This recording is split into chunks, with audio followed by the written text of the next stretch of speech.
बिस्मिल्लाहिर्रहमानिर्रहीम। अस्सलाम वालेकुम। कैसे हैं सब लोग? ठीक हैं। मैं हूं नौरीन और आप देख रहे हैं नौरीन किचन स्टोरी। आज मैं आपके साथ यहाँ पे कैरी की चटनी बनाऊंगी क्योंकि आप गर्मियाँ आ चुकी हैं और कैरियाँ बहुत ही अच्छी आई हुई हैं मार्केट में और बहुत इजीली मिल जाती हैं। तो हमने यहाँ पे कैरी ली है। ये मैंने जो है 250 ग्राम ली है कैरी। और ये जो है यहाँ देखें ये सख्त होनी चाहिए जो इस टाइम पे। अभी अगर ये नरम होगी तो वो जो चटनी हम बनाना चाह रहे हैं वो अच्छी नहीं बनेगी। हम इसकी आज बहुत ही बेहतरीन सी चटनी बनाएंगे जिसमें हम ग्राइंडर यूज नहीं करेंगे, पर यूज नहीं करेंगे। बहुत ही शानदार चटनी तैयार। तो ये मैं आपको काट के भी दिखा देती हूँ। बिल्कुल फ्रेश ली है मैंने। और अभी जो कैरी है वो इतनी ज्यादा पकी हुई नहीं आ रही है, ऐसे सख्त ही होनी चाहिए। ये चटनी का जो टेस्ट है वो अच्छा सा आएगा। यहाँ पे मैंने इसकी कटिंग कर ली है और अब मैं इसके ये जो बीज हैं जो होती हैं इनको हम निकाल दें। मैं यहाँ पे इसका छिलका जो है ये भी अच्छे से इस टाइम पे रिमूव कर। यहाँ पे ये देखें ये जो कैरी हैं मैंने इनको अच्छे से छील लिया है और सारी जो इनकी गुठली वगैरह थी वो सब हटा। तो अब हम इसको जो है पैन में डालेंगे। यहाँ पे पैन में मैंने देखिए 1 से 1.5 खाने का चम्मच है कुकिंग ऑयल ये ऐड किया है। और ये मेरे पास 8 से 10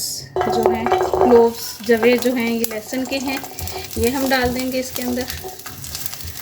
और साथ ही में यहाँ पे मेरे पास 2 टमाटर हैं। जो टमाटर मेरे पास हैं ये ज़रा मीडियम साइज़ के हैं तो मैं 2 ही ऐड कर दूँ। अगर आपके पास छोटे हों तो आप 3 ऐड कर सकते हैं, वरना आप 2 टमाटर ही इसमें डालिएगा। हम इसको ऐसे डाल देंगे। और साथ ही हम ये जो हमारे पास कैरी हमने छील के रखी है ये हम इसके अंदर ऐड कर देंगे। यहाँ पे अब हम इसको अच्छे से रोस्ट कर लेंगे 2 से 3 मिनट के लिए। ये इतने मज़े की चटनी तैयार होगी। अगर आपको ये लगता है कि कैरी की चटनी खाएंगे तो गला ख़राब हो जाएगा, तो जब हम इसको यहाँ पे रोस्ट कर लेंगे तो रोस्ट करने के बाद फिर अब ये आपका गला भी बिल्कुल ख़राब नहीं करेगी और बहुत ही मज़े की ये चटनी तैयार हो जाएगी। आप आराम से बेफिक्र होकर खा सकते हैं। यहाँ पे हम इसको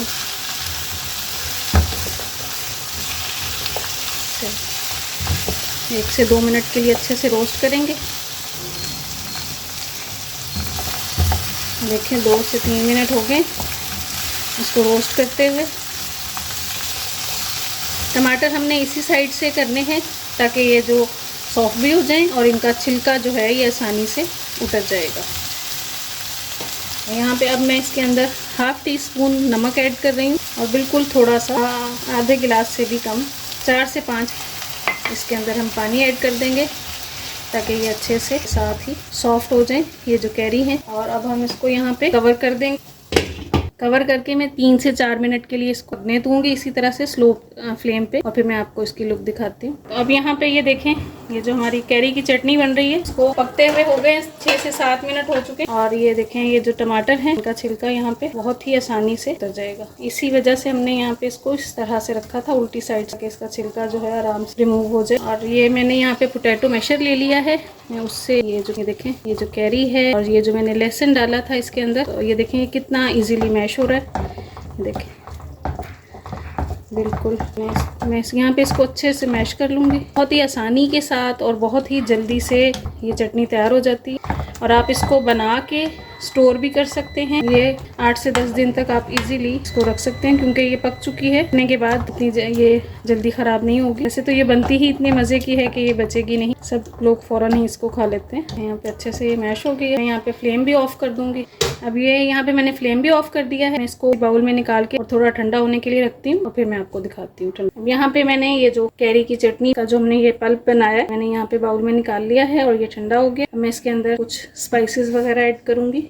½ टीस्पून मैं इसके अंदर यहाँ पे कुटी हुई मिर्चें डाल रही हूँ। आप अपने टेस्ट के अकॉर्डिंग कम ज्यादा कर सकते हैं इसमें। ½ टीस्पून ही मैं इसके अंदर काला नमक है ये ऐड करूँगी। हमने वैसे जो रेगुलर नमक होता है हमने पहले इसमें ऐड कर दिया था। और यहाँ पे 1 टीस्पून जो है वो ½ टीस्पून है ये रोस्ट किया हुआ क्रश किया हुआ जीरा, ये आप डालेंगे तो इससे जो है हमारा ये जो चटनी बनेगी बहुत ही इसका शानदार फ्लेवर आएगा। हम इसमें यही चीजें ऐड करेंगे, इसको अच्छे से मिक्स करेंगे। हमें ना किसी ब्लेंडर की या किसी भी कूंडी सोटा या सिलबट्टे किसी चीज इसकी ज़रूरत नहीं पड़ी और ये चटनी हमारी बेहतरीन सी रेडी हो गई। अब इसके अंदर मैं थोड़ी सी सब्जियां ऐड करूंगी जिससे ये कलरफुल और टेस्ट भी इसका बहुत ज़्यादा बढ़ जाए। तो यहाँ पे मैंने देखिए हरा धनिया है, 2 खाने के चम्मच हरा धनिया है, 2 खाने के चम्मच पुदीना है, एक बड़े साइज की मीडियम साइज की जो है प्याज मैंने उसको चॉप कर लिया। यहाँ पे मैंने एक छोटी हरी मिर्च ग्रीन कलर की ली है और एक रेड कलर की ली है। ये हम इसके अंदर चीजें ऐड करेंगे, इससे भी जो है टेस्ट बहुत अच्छा हो जाएगा, बहुत मजे की बन जाएगी। और अगर आप इसको चटनी को स्टोर करना चाहते हैं तो आपने जो है ये सब्जियां ऐड करने से पहले वाला जो स्टेप है, स्पाइसेस हमने डाला है, बस यहाँ तक का करके आप इसको रख सकते हैं।